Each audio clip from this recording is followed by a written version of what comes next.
Hey everyone, in this video we're going to break down everything we know about the control scheme in Marvel vs. Capcom Infinite, including the new advanced hardcore auto combo system. So accessibility is a huge main focus in this game if you guys haven't figured that out yet. Capcom knows that many players that are unfamiliar with fighting games are going to play this mainly because of the Marvel franchise, which is obviously very popular right now. So we already have it down to a team size of 2 rather than 3.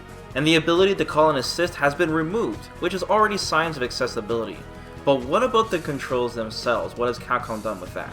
Well, the button layout still has 4 main attack buttons like Marvel vs. Capcom 3, but it's just a little different.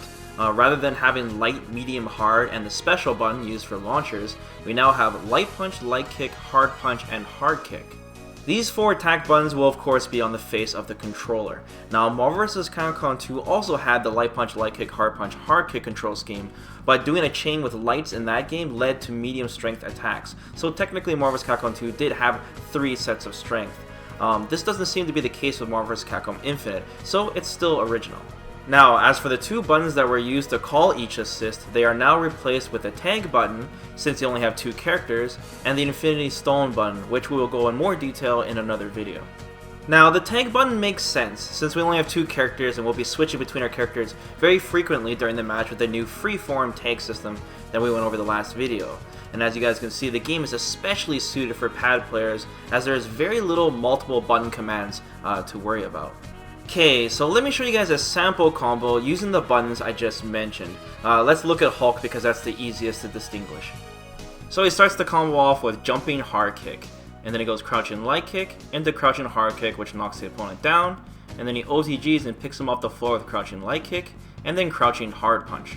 So since we lost our special button from Marvel vs. Capcom 3, we're going back to the old school, traditional manual launcher command.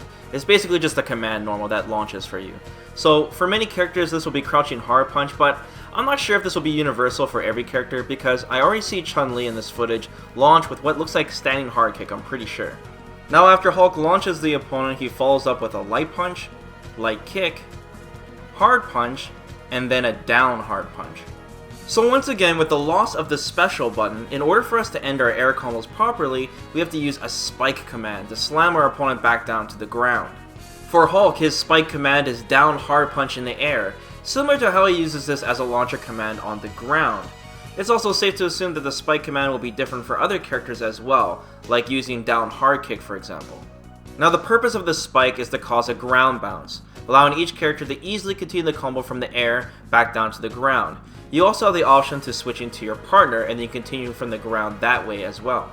Now from recent interviews, Capcom says the default button sequence for most characters' combos will go something like this: light punch, light kick, hard kick, then crouching hard punch. This will of course be the most basic sequence. Think of this like a starter combo for every character.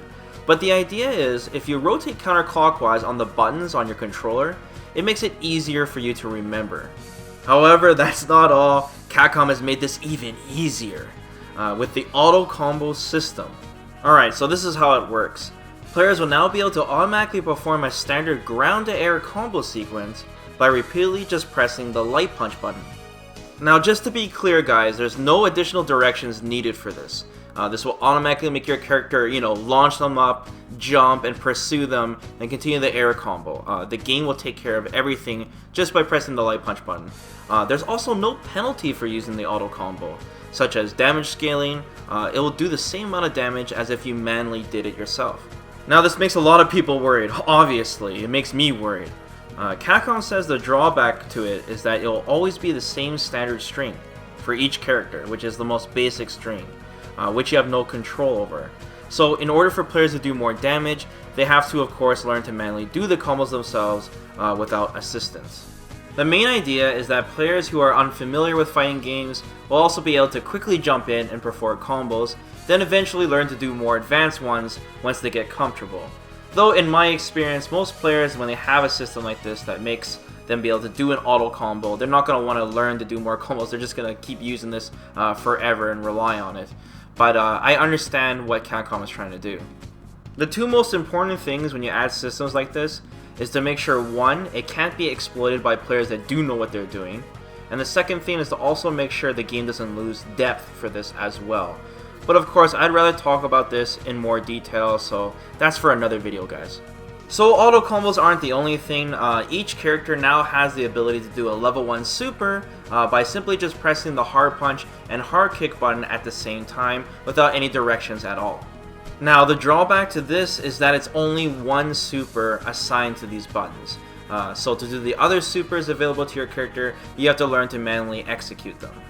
So pretty much the same concept with the auto combo system. Players will be able to, buy the game, quickly jump in, and do fairly long combos with the ground chain into an air combo chain by just pressing the light punch button, and then they can finish it off with a level 1 super by pressing hard punch and hard kick at the same time. And then if they want to expand on that, do longer, more damaging combos, they have to learn to manually do them. And if they want to do the other supers, they also have to manually learn to do them themselves. Now, if you guys are curious for the special attacks, what the motions will be, we're hearing many mixed reports if Capcom will omit half circle motions or charge moves. So we really don't know right now. I don't even think Capcom knows right now. They're still deciding on it. We also have heard that several DP motions, Dragon Punch motions, the specials have been changed to a down-down motion. But Capcom, once again, is still fine-tuning and experimenting with this, and it isn't in stone yet, so don't panic just yet. So now that you guys have a better understanding of the control scheme for Marvel vs. Capcom Infinite, what do you guys think? I like the idea of making the buttons accessible so you don't require a joystick, and as long as this auto combo system, an auto super system can't be exploited by players that know what they're doing, then it shouldn't be too much of a problem since most of these auto combos are not going to do nearly as much damage as what people are going to come up with. I am, however, worried about the DP motion being changed to a down-down motion. I do think that could be exploited, depending on what special move that is, but of course, give me your guys' opinion. Thanks for taking the time to watch this video, guys. Don't forget to hit that like button, and be sure to subscribe to the channel, as of course I'll be going over more of Marvel vs. Capcom Infinite's game mechanics in the future. So till then, guys, take care.